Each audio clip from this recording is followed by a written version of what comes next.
과거에도 현대에서도 나폴레옹의 업적은 군사적, 법률적, 예술적으로 많은 영향을 끼치고 있습니다. 2023년 개봉한 2시간 38분 분량의 나폴레옹 영화에서는 그의 길고 긴 인생과 업적을 모두 담아내진 못했지만 독특한 방식으로 나폴레옹의 인생을 표현하며 관객을 사로잡았습니다. 오늘은 역사의 흐름을 크게 바꾼 동시에 자신의 권력에 의해 무너진 나폴레옹의 일대기를 들려드리겠습니다.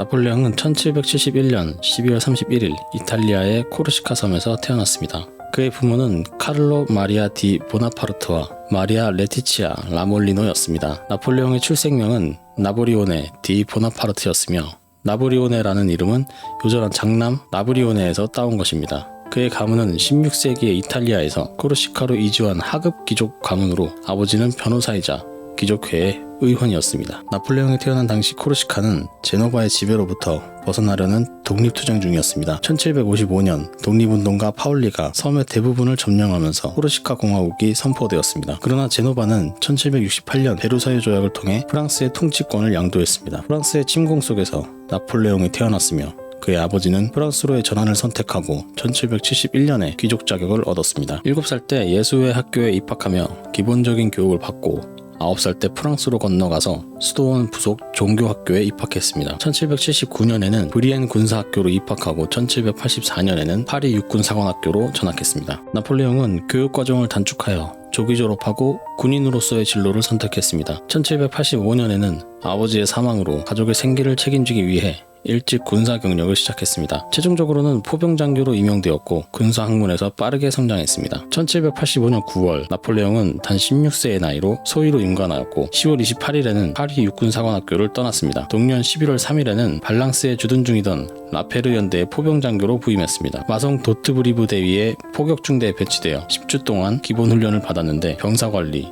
수학, 포대진지 구축, 화학, 물리학 등의 강의를 들었습니다. 훈련을 완료한 후에는 어렵지 않은 임무를 맡게 되었는데 주로 병사관리와 수업에 참석하면서 역사, 철학, 포병기술에 대한 책들을 읽는 등 독서에 많은 시간을 할애했습니다. 퇴근 후에는 소설을 작성하기도 했으며 8년 만에 고향을 방문하는 등 여가 생활을 즐겼습니다. 1788년에는 라페르 연대가 오선으로 주둔지를 옮기면서 그곳에서 근무했습니다. 경제적으로는 궁핍하여 급여 대부분을 고향으로 송금했고 허름한 하숙집에서 생활하며 초임장교 시절을 보냈습니다. 나폴레옹은 이때 두각을 나타내지는 못했지만 꾸준한 노력과 독서로 자기 개발을 하는데 신경을 썼습니다. 프랑스 혁명이 1789년 7월에 발발하자 오선 지역에서도 혼란이 일어났습니다. 밀란이 발생하여 과세대장이 불타고 총괄 징세 청부업자의 사무실이 파괴되는 등의 사태가 벌어졌습니다. 8월에는 혁명 주도 세력인 재헌의회에 의해 봉건제가 폐지되고 인권선언이 발표되었습니다. 나폴레옹은 휴가를 얻어 9월 말에 귀향하였고 파올리와 함께 혁명으로 어수선해진 코르시카를 안정시키기 위해 노력했습니다. 피사대학교에서 법률을 공부하고 돌아온 형 조제프를 지방의회 의원으로 당선시키고 나폴레옹은 의용대 부사령관으로 임명되었습니다. 혁명정부는 부족한 병력을 보충하기 위해 지방의회에 의용군 모집과 현역 장교가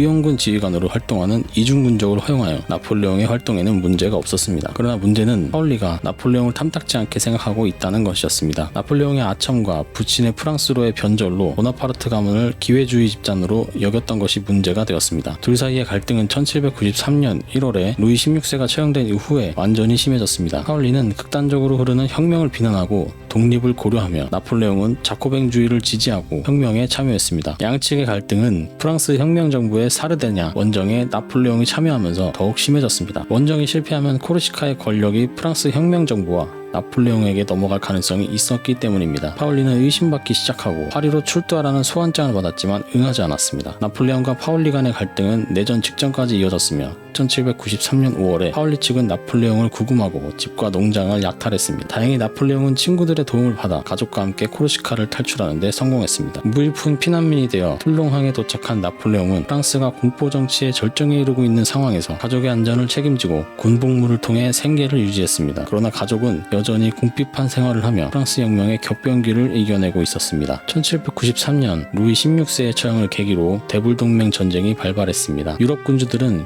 민주주의 사상이 자국민에게 전파되는 것을 막기 위해 프랑스 혁명정부를 국왕 없는 국가로서 굴복시키려 했습니다. 프랑스 해군의 주요 기지인 툴롱을 장악한 왕당파는 혁명정부의 진압군에 대항하기 위해 영국과 스페인 해군을 동원하여 혁명정부를 위협했습니다. 툴롱항은 중요한 해군기지로 지중해를 통제하는 핵심 지점이었습니다. 이에 혁명정부는 정부는 툴롱을 되찾기 위해 정부군을 투입했지만 무능한 장군들로 인해 실패했습니다. 대위 시절 포병대 지휘관으로 참전한 나폴레옹은 전략적으로 중요한 레기에트와 발라기의 요새 점령 작전을 건의했지만 처음에는 받아들여지지 않았습니다. 사령관이 바뀌면서 3개월간의 지리적 전쟁이 이어졌고 나폴레옹의 작전에 대한 승인이 나중에야 이루어졌습니다. 48시간 동안의 포격 후 프랑스군은 12월 18일에 레기에트와 발라기의 요새를 탈환했고 영국과 스페인군은 철수했습니다. 툴롱의 두 요새는 지중해를 통제하는 핵심 지점으로 프랑스의 보급을 차단하고 적을 고립시킬 수 있는 위치에 있었습니다. 나폴레옹은 백병전 중에 허벅지를 부상당했지만 군인으로서 최초로 무훈을 세웠습니다. 이 승리로 인해 나폴레옹은 중령으로 진급하고 24세에 장군이 되었습니다. 이는 당시 귀족 출신 장교들이 집단 망명으로 부족한 지휘관이 필요한 상황에서 이루어진 고속 진급이었습니다. 나폴레옹은 이전에 내륙에서 근무한 경험이 있어 항구와 해안 지역에 대해 잘 알지 못했지만 코르시카에서의 활동으로 지형에 대한 연구를 수행하고 이를 국민공회에 제출했습니다. 툴롱항 포위전에서의 경험이 그를 뛰어난 지휘관으로 만들었습니다. 1794년 7월 27일 테르미도르 반동 사건 이후 자코뱅파의 독재적인 통치로 공포정치가 실시되었습니다. 로베스피에르를 수장으로 하는 자코뱅파는 반혁명 세력과 온건파를 탄압하여 수많은 사람을 체포하고 처형했습니다. 공포정치는 프레리알 22일법을 통해 강화되었고 이에 반대하는 세력들은 1794년 7월 27일에 테르미도르의 반동 사건을 일으켜 로베스피에르 일당을 처형했습니다. 나폴레옹은 로베스피에르의 동생 오기스텐과의 친분과 일부 모함을 받아 8월에 투옥되었습니다. 그러나 나폴레옹의 뛰어난 임기응변이었는지 그는 로베스피에르가 처형당한 직후 일기장에 나는 그가 청렴하다는 얘기를 듣고 존경하게 됐다. 하지만 독재를 할 줄은 몰랐다. 나는 형제라도 독재를 한다면 처단할 것이다.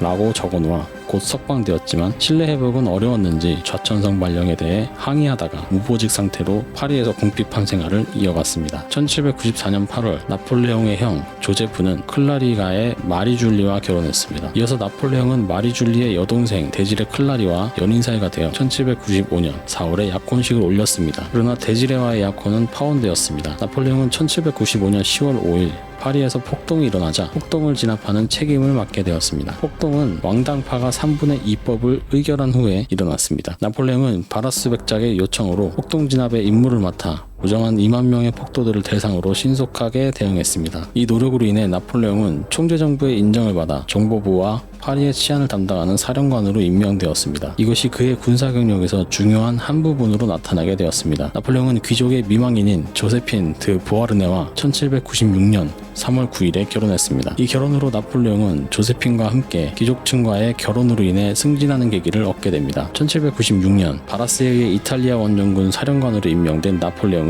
프랑스 혁명 전쟁의 중요한 전투 중 하나로 이해되는 이탈리아 원정을 이끌었습니다. 당시 프랑스는 혁명 이후에도 혼란 상태가 지속되어 외세의 침입을 겪었습니다. 이에 나폴레옹은 1796년에 군사적 재능을 인정받아 이탈리아 방면에서 오스트리아군을 상대로 투쟁하는 부대의 지휘관이 되었습니다. 나폴레옹은 알프스 산맥을 넘어 이탈리아에 주둔한 오스트리아군과 싸우기 위해 눈보라가 몰아치는 힘든 상황에서도 산맥을 넘어서 전략적인 이동을 시도했습니다. 이후 몇 달 동안의 전쟁에서 이탈리아를 점령하고 1797년에는 오스트리아의 수도인 빈을 점령했습니다. 이후 오스트리아는 프랑스에 굴복하고 campo-formio 조약을 체결하여 벨기에와 이탈리아의 북부 지방인 롬바르디아를 프랑스에 양보하게 되었습니다. 나폴레옹의 이러한 군사적 성공으로 그의 인기는 프랑스 내에서 상승했지만 이탈리아에서는 나폴레옹의 통치에 대한 불만이 커져 프랑스에 대한 반감이 나타났습니다. 혁명정부는 나폴레옹의 인기가 급상승하자 그의 권력을 제한하고자 하였습니다. 이를 위해 나폴레옹에게 이집트 원정을 파병하는 명령을 내렸습니다. 이 원정의 목적은 영국과 인도를 연결하는 길을 차단하여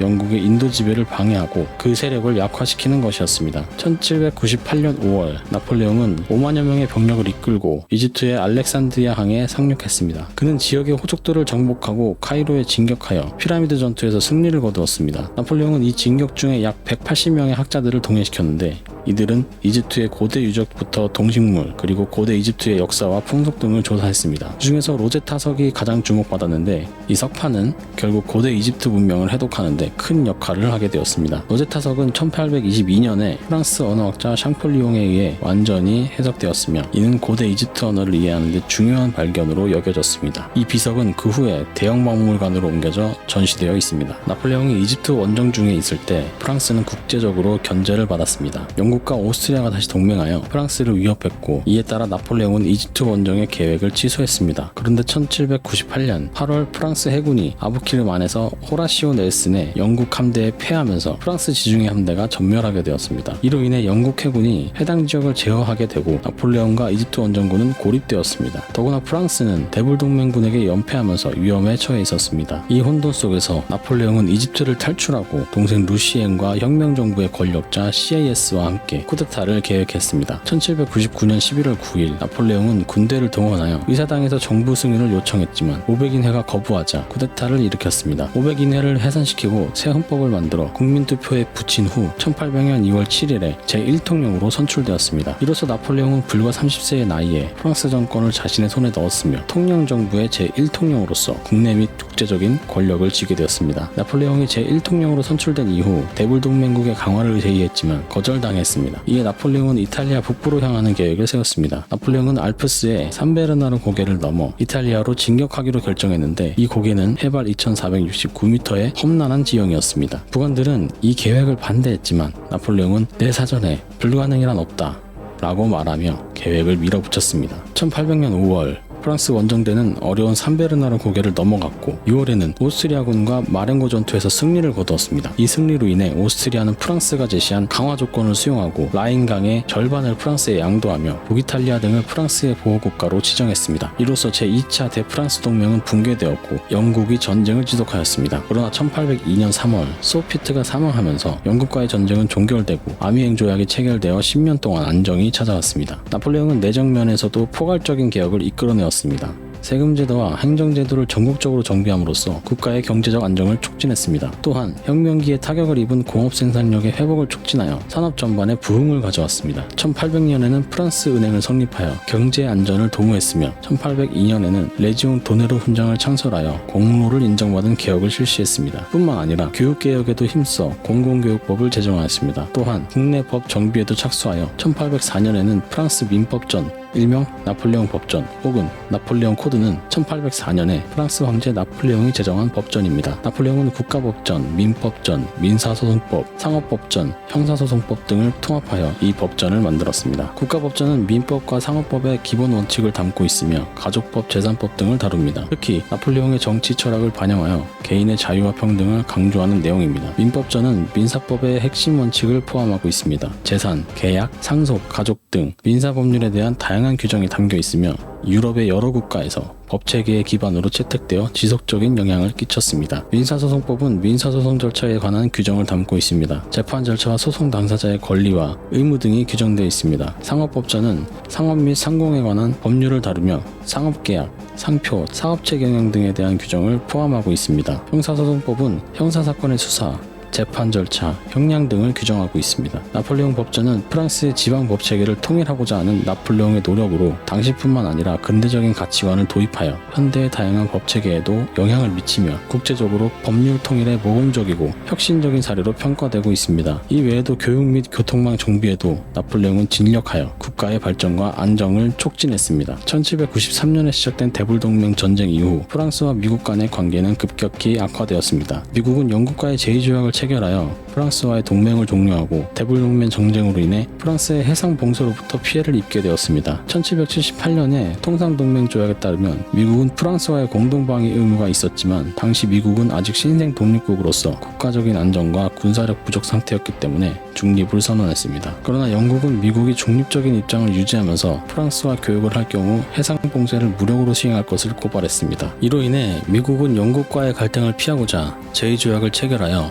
프랑스와의 관계를 악화시켰습니다. 프랑스는 미국의 대표단에게 고액의 차관과 뇌물을 요구하며 미국이 체결한 조약을 폐기할 것을 요구했습니다. 이에 대한 불만으로 XYZ 사건이 발생하면서 양국은 갈등 상태에 빠졌습니다. 1800년 나폴레옹은 북미 루이지애나를 인수하여 새로운 프랑스 식민지 제국을 건설하려는 계획을 가졌습니다. 그를 위해서는 IT 반란을 진압하고 미국과의 관계를 개선해야 했습니다. 이를 위해 나폴레옹은 1778년 체결된 조약을 파기하고 새로운 몰트퐁텐 조약을 체결하여 통과하여 프랑스와 미국 간의 긴장을 해소했습니다. 나폴레옹의 IT 침공은 프랑스의 식민지 재탈환 시도로 시작되었습니다. 1801년 11월 나폴레옹은 약 3만여 명의 원정대를 IT에 파견하여 프랑스 식민지로의 복귀와 노예제의 부활을 시도했습니다. IT는 플랜테이션 농업으로 설탕과 커피를 생산하는 프랑스의 중요한 식민지였으며 프랑스 혁명 이후 흑인 노예들이 1791년에 반란을 일으켜 1794년에 흑인 노예제를 폐지하고 1801년에는 독립을 선언한 곳이었습니다. 초기에는 나폴레옹의 원정대가 순조로웠지만 1803년 11월에 최종적으로 IT의 점령을 포기하고 본국으로 철군해야 했습니다. IT 정복에 실패한 이유는 현지인들의 강력한 저항, 황열병, 그리고 영국의 해상봉쇄 때문이었습니다. 황열병은 모기를 통해 전파되어 프랑스군에 많은 피해를 입혔습니다. 이로써 초기 파병군인 3만 3천 명 가운데 살아서 돌아온 사람은 3천 명뿐이었습니다. 영국의 강력한 해상봉쇄로 추가 파병이 어려워지면서 나폴레옹은 IT 정복 계획을 포기하게 되었습니다. 1804년 1월 1일 IT는 공식적으로 독립을 선언하여 최초의 흑인 공화국이 되었습니다. 이로써 IT는 아메리카 대륙에서 최초로 독립한 국가가 되었으며 노예제 폐지를 법령화한 최초의 북아메리카 국가가 되었습니다. IT의 독립은 뒤이어 중남미 지역의 독립운동에 큰 영향을 미치게 되었습니다. 나폴레옹이 IT 점령에 실패하면서 그는 서방구 사업에 대한 흥미를 잃어가고 있었습니다. 그리고 1803년 나폴레옹은 루이지애나를 헐값에 미국에 매각하기로 결정했습니다. 이 매각은 루이지애나를 IT를 기반으로 한 북미 대륙의 프랑스 식민지로 확장하는 계획의 일환으로 시작되었으나 IT 점령에 실패하면서 계획이 무산되었습니다. 매각 대금은 나폴레옹의 전쟁 비용에 사용하기로 결정했습니다. 당시 미국은 뉴올리언스 기항에서의 문제로 골치를 앓고 있었습니다. 미국이 미시시피 강을 통해 수송하는 통상 물량의 3분의 1을 차지하고 있었는데 뉴올리언스 기항의 문제로 인해 물류에 어려움을 겪고 있었습니다. 이에 대한 해결책으로 프랑스에 사절단을 보내 협상을 시도했습니다. 루이지애나는 원래 스페인의 소유였지만 1800년에 프랑스가 산일대폰소 조약을 비밀리에 맺고 소유권을 인수한 상태였습니다. 1803년 4월 미국의 사절단이 프랑스에 도착하자 나폴레옹은 루이지애나를 1500만 달러에 매각하기로 합의했습니다. 이로써 미국의 영토는 크게 확장되었고 서부 개척의 길이 열렸습니다. 이 거래로 미국은 하루아침에 2배 이상의 영토를 얻게 되었습니다. 나폴레옹은 1801년에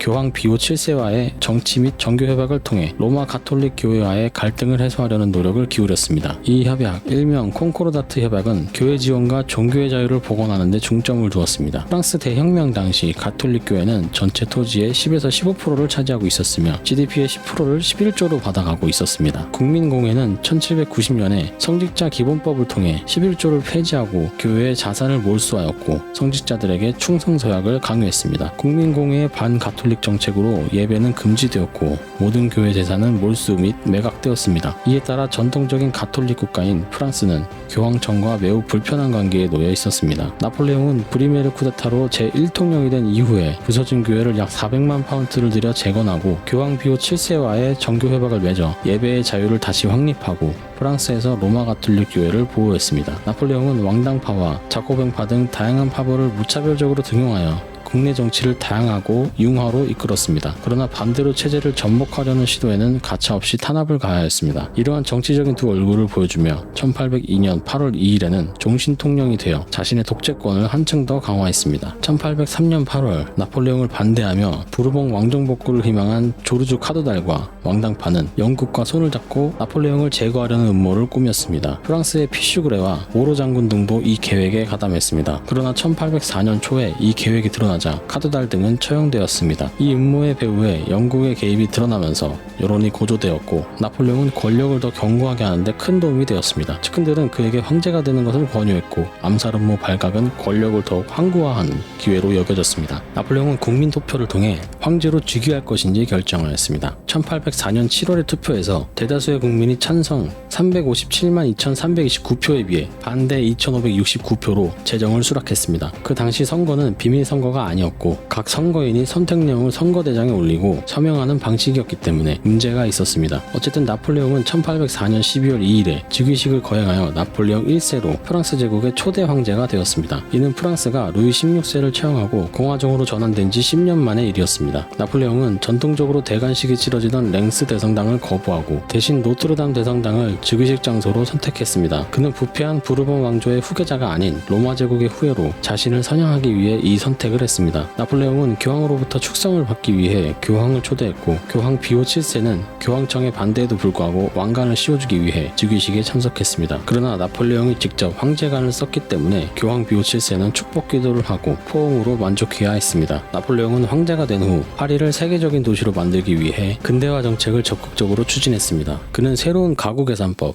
짝수법, 홀수법을 도입하고 분수를 설치하고 묘지를 정리했으며 광장, 회관, 시장, 강변지역, 제방 및 다양한 공공시설과 기념비적인 건축물들을 정비했습니다. 높은 지위의 사람들과 위인들의 동상이 거리 곳곳에 세워지고 교량이 건설되었습니다. 나폴레옹의 황제 즉위는 여러 측면에서 다양한 충격을 주었습니다. 베토벤은 1802년에 빈 주제 프랑스 대사로부터 나폴레옹에 대한 소식을 듣고 그를 공화제와 인민들의 영웅으로 여겼습니다. 그래서 나폴레옹에게 헌정할 예정이었던 교향곡 제3번을 보나파르트라고 명명했습니다. 그러나 나폴레옹이 스스로 황제가 되었다는 소식을 듣고 실망하여 탄식하며 보나파르트라고 적힌 악보의 표지를 찢어버렸습니다. 헌정도 포기하고 제목도 영웅으로 변경했습니다. 얼마 후 아미행 조약이 영국에 의해 파기되어 영국과 프랑스 간의 다시 전쟁이 시작되었습니다. 1805년 나폴레옹은 영국 상륙을 시도하기 위해 도보 해협을 향해 대군을 집결시켰습니다. 영국은 오스트리아와 러시아 등을 동원하여 제3차 대프랑스 동맹을 구성했습니다. 프로이센은 중립을 선언했지만 영국과 오스트리아와의 외교 관계를 유지하고 있어 나폴레옹은 프로이센을 중립국으로 만들기 위해 하노버를 프로이센에 양도하는 약속을 했습니다. 프랑스 육군은 10월에 오스트리아 군대를 격퇴하고 빈을 점령했습니다. 러시아의 알렉산드로 1세 군대가 오스트리아의 프란츠 1세 군대와 합류하여 12월 2일 프랑스군과의 아우스터리츠 전투에 격돌했습니다. 나폴레옹의 탁월한 전술 덕분에 프랑스군은 승리를 거두었고 오스트리아는 프레스부르트 조약을 체결하여 항복을 선언했습니다. 이 전투는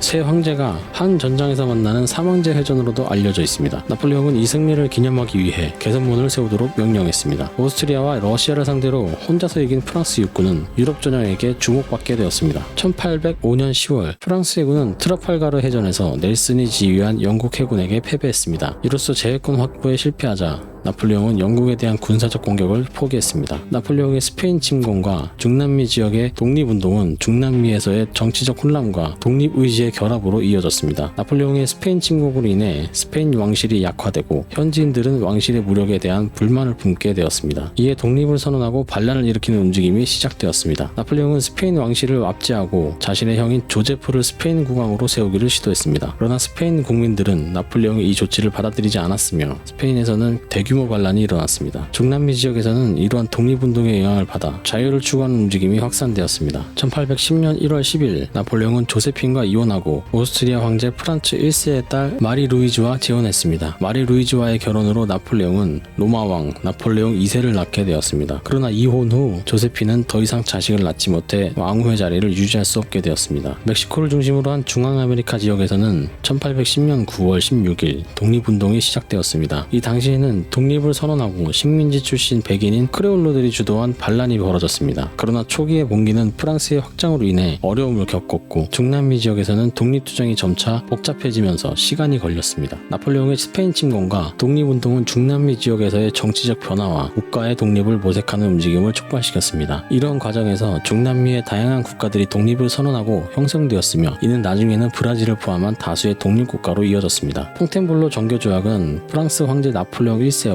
교황 비오 7세 사이에 체결된 조약으로 교황령의 교황이나 교회 관련 사안에서의 교황의 권력을 규정했습니다. 이 조약은 1801년에 체결된 프랑스 교황 조약인 아마브루스 세르모니와는 다르게 퐁텐블로 정교조약은 교황의 권력을 더욱 강조하고 교회와 국가 간의 협력을 강화하는 내용을 담고 있습니다. 그러나 1808년 2월 나폴레옹은 로마를 점령하고 교황을 사로잡아 프랑스로 이송했습니다. 이후 1813년 1월 교황은 퐁텐블로 정교조약에 서명하도록 강요당했습니다. 이 조약은 교황이 프랑스의 교회 사안에 개입하지 않고 권리를 포기하도록 하는 내용이 포함되고 있었습니다. 교황은 퐁텐블로로 추방되고 프랑스의 교회에 대한 나폴레옹의 통제가 강화되었습니다. 또한 스웨덴 왕위 계승과 관련하여 1809년에 발생한 사건도 언급되어 있습니다. 스웨덴에서 발생한 쿠데타로 인해 새로운 국왕이 즉위하게 되었고 후계자가 없어진 상황에서 나폴레옹은 프랑스의 육군 원수 베르나도트에게 스웨덴 차기 왕위 계승을 제안했습니다. 베르나도트는 프랑스와의 관계를 유지하면서 스웨덴을 통치하였지만 후에 나폴레옹과의 갈등으로 인해 1813년에 스웨덴이 대프랑스 동맹에 합류하여 나폴레옹과 대립하게 되었습니다. 나폴레옹의 몰락은 다양한 요인에 기인합니다. 그 중에서도 대륙 봉쇄령이 그 시작점으로 꼽힙니다. 대륙 봉쇄령은 1806년에 나폴레옹이 영국을 압박하기 위해 내린 정책 중 하나로 유럽 국가들에 대해 영국과의 무역을 금지하는 조치를 시행한 것입니다. 그러나 이로 인해 생필품 부족과 물자 공급에 어려움이 발생하면서 유럽 국민들의 불만이 고조되었습니다. 이는 후에 스페인 독립전쟁 및 러시아 원정과 연결되어 나폴레옹의 군사적 약점을 드러내게 되었습니다. 러시아 원정은 나폴레옹이 1812년에 러시아를 침공한 대규모 군사작전으로 처음에는 보로디노 전투에서 승리를 거둬 모스크바를 점령했습니다. 그러나 러시아의 쿠투조프 장군은 지하전술과 철수전술을 사용하여 러시아 군량과 시설물을 파괴하면서 프랑스군에게 큰 손실을 입히고 추위와 기근에 시달려 퇴각하게 만들었습니다. 이로써 나폴레옹의 군대는 대폭 손실되었고 이러한 실패가 그의 몰락을 예교하는 중요한 사건 중 하나가 되었습니다. 스페인 독립전쟁은 프랑스의 스페인 점령으로 발발한 전쟁으로 현지 민중과 게릴라 전쟁으로 이어졌습니다. 이는 나폴레옹의 군사적 자원을 소모하고 동맹국들의 반발을 촉발했습니다. 특히 프로이센을 비롯한 유럽 여러 국가들이 나폴레옹에게 도전하기 시작했고 라이프치히 전투에서 패배를 당한 나폴레옹은 1814년 4월에 퐁텐블로 조약을 체결하고 엘바 섬으로 추방되었습니다. 이로써 나폴레옹의 제국은 붕괴하고 프랑스 복지주의의 이념은 일시적으로 종식되었습니다. 그러나 나폴레옹은 다시 귀국했으나 1815년 6월 워털루 전투에서의 패배로 인해 나폴레옹은 다시 퇴위하고 섬으로 추방되었습니다.